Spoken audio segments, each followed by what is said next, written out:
Hi hello నమస్తే welcome back ఆందాన్ నేను సతీష్ మందుల.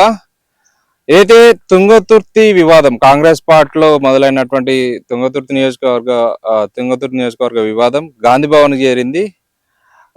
గాంధీ భవన్ లో ఇరు వర్గాలు దామోదర్ రెడ్డి వర్గం అని, రాఘగోపాల్ రెడ్డి వర్గం అని, చామల వర్గం అని, మందుల సామేల్ వర్గం అని కాంగ్రెస్ పార్టీలో 4 వర్గాలుగా కుమ్లాట జరిగినటువంటి విషయం అందరికి తెలిసిందే. సో మనం ప్రస్తుతం తుంగతుర్తి నియోజకవర్గం ముత్కూరు మున్సిపాలిటీలో ఉన్నాం. మనతో పాటు కాంగ్రెస్ నాయకులు ఉన్నారు. సో ఎందుకు ఈ వివాదం నెలకొంది, అసలు ఇక్కడ తుంగతుర్తి నియోజకవర్గంలో ఎమ్మెల్యే పనితీరు ఎట్లా ఉంది, కాంగ్రెస్ లో వివాదాలకు కారణం ఏందని వారి మాటలు తెలుసుకుందాం.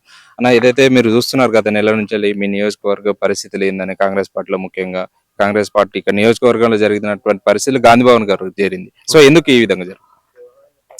నమస్తే అందరికీ. నా పేరు పన్నాల శ్రీనివాస్ రెడ్డి, మోత్కూరు మున్సిపాలిటీ. ఈ కాంగ్రెస్ పార్టీలో మాకు తెలిసి కొత్త తుంగతుర్తి నియోజకవర్గంలో ఇవైతే కొత్త ఏం కాదు. మాకైతే ఇది కామన్ గా మాకు జరుగుతున్నాయి, ఇంతకుముందు జరిగేది. అయినా మేము పార్టీ లైన్ లో పనిచేసేది.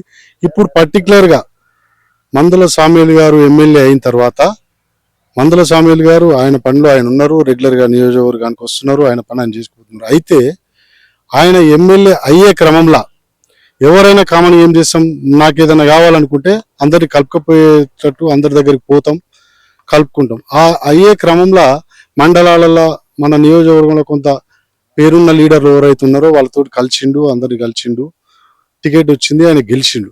గెలిచిన తర్వాత ఎవరైతే ఆ పెద్ద నాయకులు, సోకాళ్ళు పెద్ద నాయకులు ఉన్నారో వాళ్ళు ఏమంటారంటే, ఎమ్మెల్యే అప్పుడు మా దగ్గరికి వచ్చిండు, మా దగ్గరికి వచ్చినందుకే ఆయనకు టికెట్ వచ్చింది, మేమే ఆయన దగ్గర వాళ్ళ దగ్గరికి వీళ్ళ దగ్గర తీసుకొని టికెట్ ఇప్పిస్తాం, మేము చెప్పినట్టే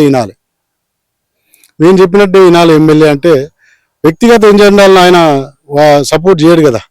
నువ్వు నియోజకవర్గానికి సంబంధించి, నీ ప్రాంతానికి సంబంధించి నువ్వు ఏదన్నా పని అడుగు చేస్తారు. నీ వ్యక్తిగత ఎజెండాను ఎమ్మెల్యే గారు చేయాలంటే చేయలేరు. ఇక దాన్ని ఆయన చేస్తలేడు అని చెప్పి ఏదో పాతోళ్ళు కొత్తోళ్ళు అని ఏదో కొత్తది పంచాయతీ తీసుకొచ్చి ఇంకో లీడర్ దగ్గర పోయి అందరూ, రాజగోపాల్ రెడ్డి గారు మాకు అందరు గౌరవనీయులే, మా ఎంపీ చామల కిరణ్ కుమార్ రెడ్డి అందరూ మాకు మేము అందరిని గౌరవిస్తాం, అందరితో ఉంటాం, మేము వాళ్ళతో ఉంటేనే మాకు కూడా పనులు జరుగుతాయి. వాళ్ళ దగ్గరికి పోయి చిన్న చిన్న విషయాలు, ఏదో మీ ఫ్లెక్సీ ఫోటో వేయొద్దంటుండని, లేనివి మీ ఫోటో ఫ్లెక్సీ లేవద్దంటుండని, మీ పేరు చెప్తేనే మమ్మల్ని దగ్గర రాణిస్తలేడని, వాళ్ళ దగ్గర కొంచెం తగ్గించినట్టు మాట్లాడి వాళ్ళ దృష్టిలో అమ్మ మేము ఇంత అది చేస్తే మమ్మల్ని దేక్తలేడా అనే స్థితి వాళ్ళకి తెచ్చి మళ్ళీ వాళ్ళన్నది తెచ్చి మళ్ళీ ఈయనకు చెప్పి ఈ పొరపచ్చాలు రావడానికి కారణం ఎవరైతే వ్యక్తిగత ప్రయోజనాలు ఆశించి భంగపడ్డారో వాళ్ళు చేసిన తప్పిదం వల్ల, వాళ్ళ స్వార్థంగా ఆలోచించి చేసిన దానివల్ల ఈ రోజు గొడవ వస్తుంది. ఇంకొకటి ఇక్కడ గమనించాలి, ఎవరైతే మాకు అన్యాయం జరుగుతుందని కొంతమంది లీడర్లు పోతున్నారు కదా, సరే అలా జెన్యూన్ గా 25% జెన్యూన్ గా పార్టీ కోసం పనిచేసిన వాళ్ళు ఉండొచ్చు. 75% మాత్రం అప్పుడు నా అధికార పార్టీలో ఉన్న వాళ్ళకు కోసం పనిచేసి మళ్ళీ ఈ గవర్నమెంట్ రాగానే ఇళ్ళ కూడా మేమే పెద్ద అనేటట్టు ప్రవర్తించుకుంటూ ఇప్పుడు లోకల్లో వీళ్ళు వేరే పార్టీ నుంచి వచ్చిన వాళ్ళకు మా అవకాశం ఇస్తారు, మాకు ఇస్తలేరని మొత్తుకుంటున్నారు కదా. వీళ్ళ వరకు వచ్చేసరికి ఈ లోకల్లో స్థానికంగా వీళ్ళు ఎవరైతే రికమెండ్ చేస్తారో మరి అందులో కూడా అదే పాటించాలి కదా. ఇక్కడ కౌన్సిలర్ టికెట్లు ఇచ్చే కాడ, వైస్ చైర్మన్ చేసే కాడ, ఇంకో దగ్గర మాత్రం అది వర్తించదు వాళ్ళకి. ఎందుకంటే వాళ్ళందరూ మళ్ళీ టీఆర్ఎస్ అందులోకెళ్ళి వచ్చిన వాళ్ళనే వీళ్ళు ప్రపోజ్ చేసారు. ఇక్కడనేమో వీళ్ళు ప్రపోజ్ చేసేది అట్లుంది, మళ్ళీ పోయి పైన ఇల్లు ఏం కొట్లాడుతున్నట్టు వీళ్ళు చేసింది ఆయన చేసిందని కొట్లాడుతున్నారు అక్కడ. అది కూడా వాళ్ళు గమనించాలి. ఎందుకంటే నీకు ఒక పద్ధతి, అవతల ఇంకో పద్ధతి ఉండదు. నీ వ్యక్తిగత ఎజెండాలను దయచేసి పార్టీ మీద రుద్దొద్దు. ఇక్కడ ఎటువంటి గొడవలకు మీరు కారణం కావద్దు. దయచేసి పార్టీని నష్టపరిస్తే మాత్రం మనందరం నష్టపోతాం. అందరం కలిసి పనిచేయాలని నేను కోరుతున్నా. మాకు ఎటువంటి ఏది లేదు, ఎమ్మెల్యే గారైనా ఎంపీ గారైనా అన్ని విధాలుగా మాకు సహకరిస్తారు. ఇక్కడ డెవలప్మెంట్కి మాకు డోకా లేదు, అన్ని మంచిగా ఉంది. అంతేగాని ఎమ్మెల్యే వాళ్ళని తక్కువ చూస్తుండు, వీళ్ళు ఎక్కువ చూస్తుండు, అలాంటి దాన్ని అయితే మా దృష్టిలో లేదు. ఎందుకంటే మేము పార్టీ లైన్లో నడుస్తున్నాం.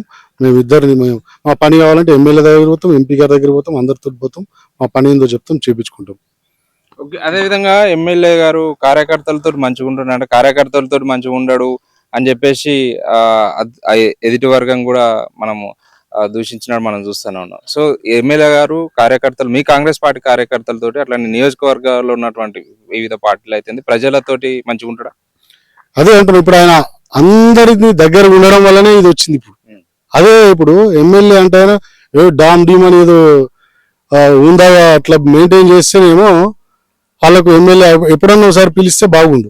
రోజు పబ్లిక్ లోకి వచ్చి రోజు నాయకులను కలిసేసరికి వాళ్ళకి ఏమైందంటే ఎమ్మెల్యే అంటే అమ్మ ఇంత ఈజీ ఉంటుందా ఎమ్మెల్యే తోటి యాక్సెస్ ఉండి ఏదైనా ఉండి వీళ్ళ పని కానప్పుడు మాత్రం ఆయన చిన్న చూపు చూసే వ్యవహారం నడుస్తుంది తప్ప ఆయన వ్యక్తిగతంగా ప్రజలకు కావాల్సిన అవసరాల విషయంలో ఆయన ఎక్కడ కూడా ఇంకా పోతలేడు. పనులు చేస్తుంటూ రోజు వస్తుండు. నియోజకవర్గంలో నాకు తెలిసి రోజు నియోజకవర్గంలో తిరిగే నాయకుడు ఎవరైనా ఉన్నట్టు ఎమ్మెల్యే మందల సామిల్ గారు. దాంట్లో ఎటువంటి డౌట్ లేదు. నేను అనుకోవడం కొత్త పాత కొందరు ఉన్నారండి. ఇప్పుడు టిఆర్ఎస్ లో మంచి పొజిషన్ లో ఉన్న లీడర్ ఉన్నాడు, ఇళ్ళకి వచ్చిండు.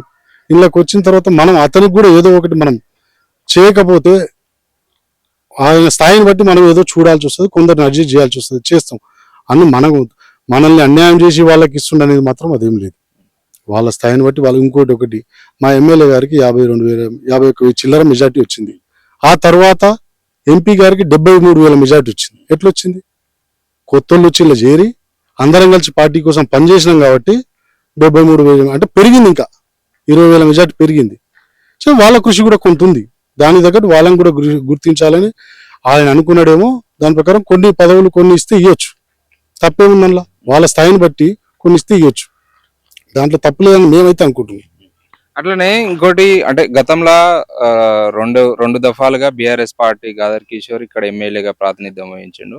అప్పటికి ఇప్పుడు దాదాపు మందుల సామెలు గెలిచి ఇక్కడ 3 ఏళ్ళు అవుతుంది, దగ్గర 3 ఏళ్ళు కావస్తుంది. ఎట్లా ఉన్నాయి అభివృద్ధి కార్యక్రమాలు? ఎట్లుంది మోత్కూర్ మున్సిపాలిటీకి సంబంధించి అభివృద్ధి కార్యక్రమాలు ఎట్లున్నాయి, నియోజకవర్గం సంబంధించి ఎట్లా? సో మా మోత్కూరు మున్సిపాలిటీకి సంబంధించినంత వరకు అయితే గాదర్ కిషోర్ ఉన్నప్పుడు ఇక్కడ జరిగింది అయితే శూన్యం. ఈయన వచ్చిన తర్వాత ఈయన ఇక్కడ చదువుకున్న వ్యక్తిగా, ఇక్కడ తిరిగిన వ్యక్తిగా, ఇక్కడ ఈ మోత్కూరు అడగుడు ఉమ్మడి మోత్కూరు మండలం ఉన్నప్పుడు ఆయన ఈ ప్రాంతవాసి కాబట్టి మోత్కూరు మున్సిపాలిటీ మీద ప్రత్యేక శ్రద్ధ పెట్టిండు.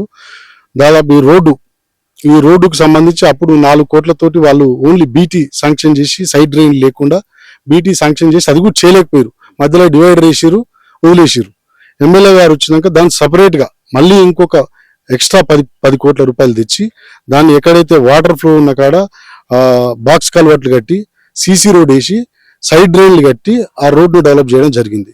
అంతేకాకుండా దగ్గర 8 కిలోమీటర్ల మోరి డ్రైనేజ్ సిస్టమ్. వాళ్ళు ఏమంటారంటే మేము తెచ్చిన ఫండ్స్ ఆయన వాడుతున్నారు, నేను తేలే ప్రపోజ్ పెట్టిరు కానీ వాళ్ళ ప్రపోజల్ అంతా ఇబ్బంది ఎక్కడ పడితే అట్లా ఉండే. దాన్ని ఆయన సరి చేసి ఎక్కడ ఏదో అవసరమో చేసి దాన్ని సరి చేసిండు. 8 కిలోమీటర్ల డ్రైనేజ్ నిర్మించడం, కొత్త రోడ్లు వేయడం, ఇంకా కూడా దానికి సంబంధించి చుట్టుపక్కల గ్రామాల మన ఇండస్ట్రియల్ కారిడార్ కానీ, ఇక్కడ తిరుమలగిరిలో మనకు ఈ ఇంటిగ్రేటెడ్ స్కూల్స్ కానీ, కాలేజీలు కానీ, ఇక్కడ కూడా కాలేజ్ కోసం హాస్టల్ వసతి తెచ్చిండు మా దగ్గర, ఇంటర్మీడియట్ కాలేజ్ కోసం. చాలా డెవలప్మెంట్ విషయంలో ఆయన మనం ఏలువేట్ చూపడానికి లేదు. మందల సామిల్ గారు నిత్యం నియోజకవర్గ డెవలప్మెంట్ కోసం మాత్రం ప్రయత్నం చేస్తుండు. కానీ ఎవరో కొంతమంది నాయకుల మాటలు పట్టుకొని పెద్దలు కూడా ఎవరైనా, మా వెంకరెడ్డి గారైనా, మా రాజగోపాల్ రెడ్డి గారైనా, ఈ డెవలప్మెంట్ విషయంలో ఎవరో మాటలు పట్టుకొని దాన్ని ఏది అభివృద్ధికి ఆటంకం కలిగించే మాత్రం చేయకూడదు. ఎందుకంటే వాళ్లకు ఈ ప్రాంతం మీద ప్రేమ ఉంది, మాకు కూడా వాళ్ళ మీద ప్రేమ ఉంది. అందరం కలుపుకొని మా ఎంపీ గారు, మా ఎమ్మెల్యే గారుతో పాటు సీనియర్ నాయకులు కూడా అందరు కలిసి మా ప్రాంతాన్ని అభివృద్ధి జరిగేటట్టు చూడాలి. కానీ దాన్ని వాళ్ళు పెద్దగా చేయొద్దని నేను కోరుతున్న వాళ్ళని.